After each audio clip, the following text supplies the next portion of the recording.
Hi, my name's Donna Gerald. I'm author of the Radical New Me book. I wrote a book to share the other side of the story, my son's tragic felony DUI accident in South Carolina. I want to speak to you that South Carolina, why South Carolina do you have one of the harshest, most punitive felony DUI laws in our nation? And they are not violent criminals. South Carolina calls them violent criminals. They serve 85%, no parole, no work, good behavior credits, and it's 85% of a 25-year max sentence. And so I'm asking you to help me. I am up in Columbia fighting for felony DUI sentencing reform in this 2023 session. And we have 6 weeks to go, and I need a bill introduced to change felony DUI from a violent crime to a non-violent crime, to just take it off the violent crimes list. I've spoken with senators, House of Representatives, and they all agree with me when I speak the truth, and they realize and say, you're right, Donna, they're not violent criminals. And they asked me to reach out to the public and share this message and educate the public. Many people do not know this, and that's why I need your help to share this video to make a difference so we can get a bill passed. These felony DUI offenders of South Carolina need relief and reform now. And so I want to share with you some research that was done in our nation on all the states. And we found that New Jersey is like South Carolina. New Jersey is no parole, no work, good behavior credits, violent, 85%. But a big difference, 85% of a 10-year max in New Jersey. That means they only serve 8.5 years.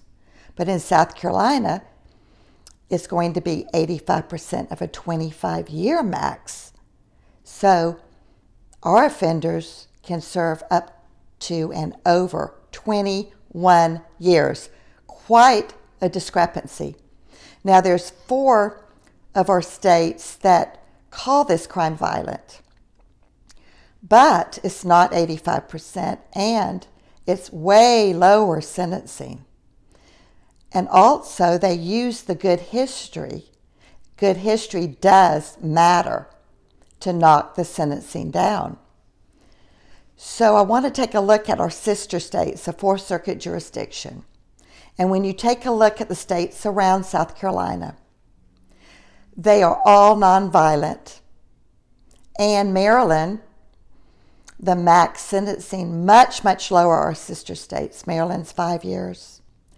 And they get work good behavior credits, which is 51%, and they get parole. So in Maryland, the most that they serve is 2.5 years. If we take a look at Virginia, it's 10 years max.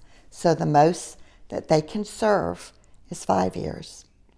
And also we take a look at North Carolina, 13 years. Half of that, 6.5 years. And then West Virginia is 15 years max.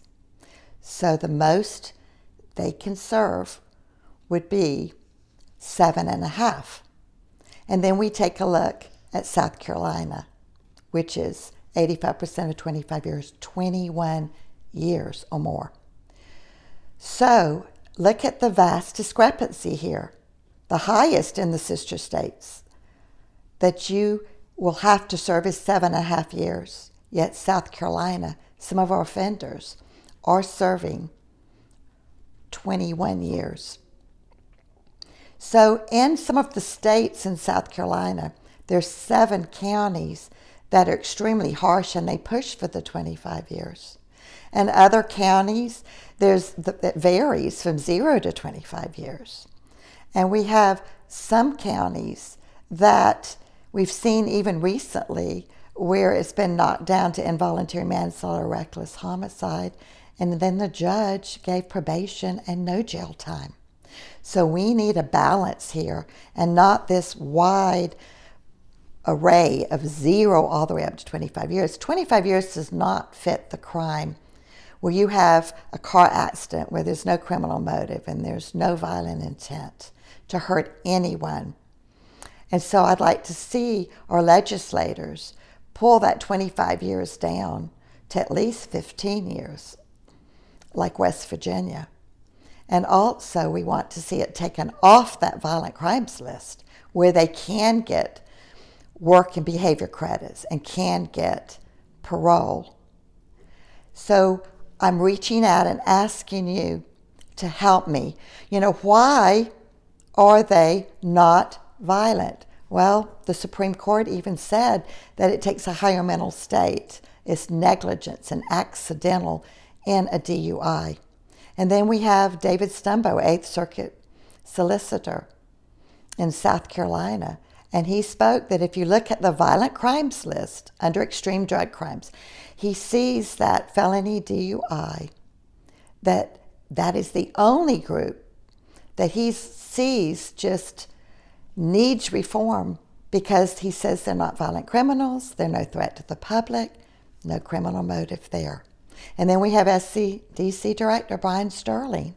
Brian Sterling says that they have no pattern of criminality. In other words, they come in and most of them have no other crimes except they come in with DUI. And then he says that they are put in level 3 prisons and gangs and armed robbers. And that's because of their long sentences. And then they come in and they don't cause any trouble. And when they leave, they don't come back. Now that sounds to me like a non-violent role model inmate. So all of these reasons that they're just not violent. You can have the same car accident, and if the person's injured, you're a non-violent criminal, 15 years, 51%. But if the person happens to die, all of a sudden, you're a violent criminal serving 85% of that 25-year max in the same car accident. So when we take a look, violent criminals we know intentionally hurt and stab and rob and shoot. And we just see that this 25 years just does not fit the crime, and being violent does not fit with this crime. And so what we want to do, we want you to see that it's just not violent criminals.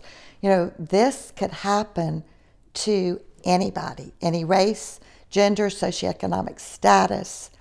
It can happen to your grandma, your grandpa. Grandmother in Somerville left a restaurant bar, and she happened to get in an accident, and someone died. Now she's a violent criminal, serving 85%. And then we've got the college student at the fraternity party and driving his car into a crowd. Many of these things have happened.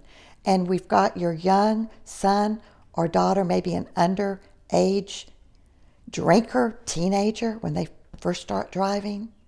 We've got your young adult. We have Catherine. Now she was legal prescription drugs. It can be alcohol, or it can be drugs, illegal or legal. So if the label says do not drive, then don't drive, because Catherine got 21 years. She took an antidepressant and she took a pain pill. 21 years. She's in our prisons, 85%. She's a violent criminal. So please tell your loved ones, the elderly or anybody that's on medications. And if that bottle says do not drive, you can get a felony DUI in South Carolina. So as we take a look at all these examples, if we look at texters, we can compare the texters, the reckless drivers, the drunk drug drivers. National Highway Traffic Safety Association says that they're distracted drivers. And look at the texter. The texter has a sober mind. The texter has a phone addiction. And then their mind's off the road, their eyes are off the wheel, and their hands are off the wheel. We've got the drunk driver, and we know what alcohol does. It causes us to have an inability to make a wise choice. They choose to get in that car, but they do not choose to get in the car and drive somewhere and kill someone. In fact, many drunk drivers, they themselves are killed. So they never dream that their alcohol drinking would hurt anybody. There's no criminal motive for the texter or the drunk driver. And they're both driving along. We see the texter swerving and the drunk driver swerving. And they either back in a vehicle or run a red light, or they don't stop at the stop sign. And what happens? It's the same loss of life. Same loss of life. Same crime. Same thing happens as a result of their distractions.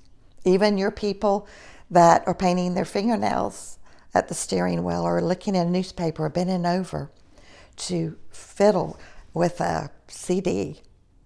This is distractions.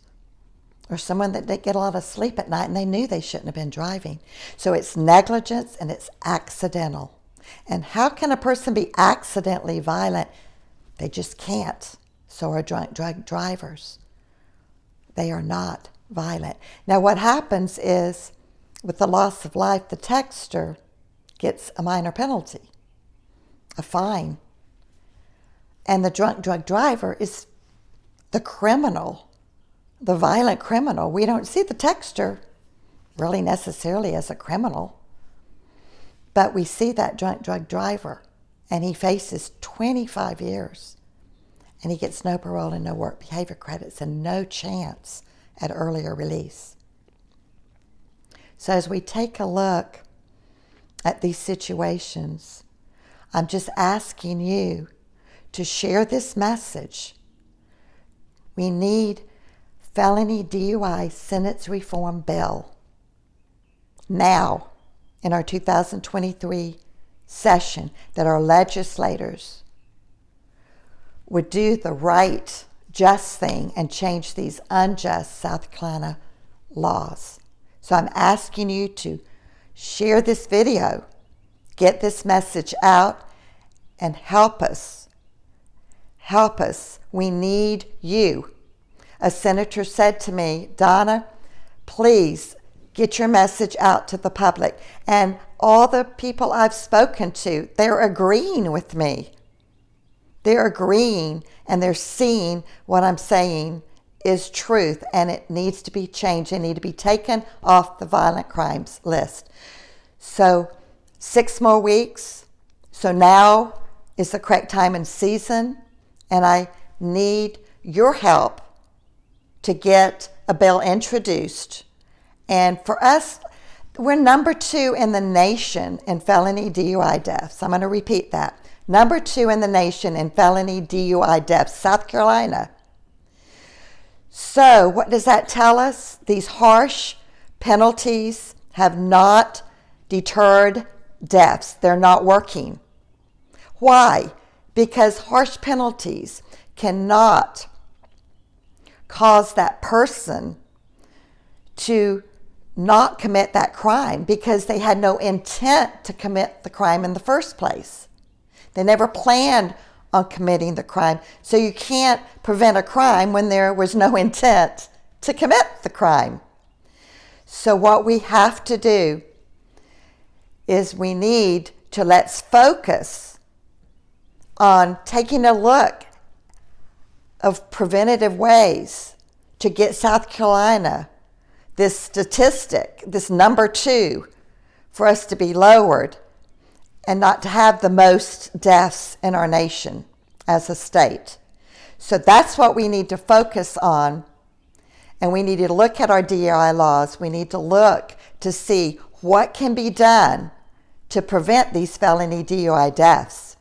And it's not these harsh punitive laws. They need to bounce back. They don't need to be institutionalized. I don't think people realize that these are death sentences when you get 20, 25 years. And also, when they get out, they have a debt to pay. And it's poor health because in our prisons, there's non-nutritious food, horrific. And then they have stress and the trauma, and also the poor medical facilities. And so they're still paying a debt when they get out for years to try to get their health back, their mental health, their spiritual health, their physical health. And many people just don't realize this. So we want them to be able to serve their time. I'm not saying don't be punished, but we don't want to beat them down. And we just want them to get back out and to help others with what they've been through themselves, the pit that they fell in. They can get out and help others. That's what I'm doing, what I've been through, helping others with what I've been through myself. So thank you so much for listening to this message. Please share it and help us get a bill introduced and help give them relief and reform. Because remember, this could happen to you. Everyone says, Donna, but by the grace of God, it could have happened to me. And so you know that. Many people listening know this. And I don't want it to happen to you. I don't want you to go through what the victim's family and what my family's been through. And that's why I'm speaking out the truth to get these unjust South Carolina felony DUI sentencing laws changed. Take them off the violent crimes list. South Carolina. Speak to your legislators. Thank you so much, and God bless.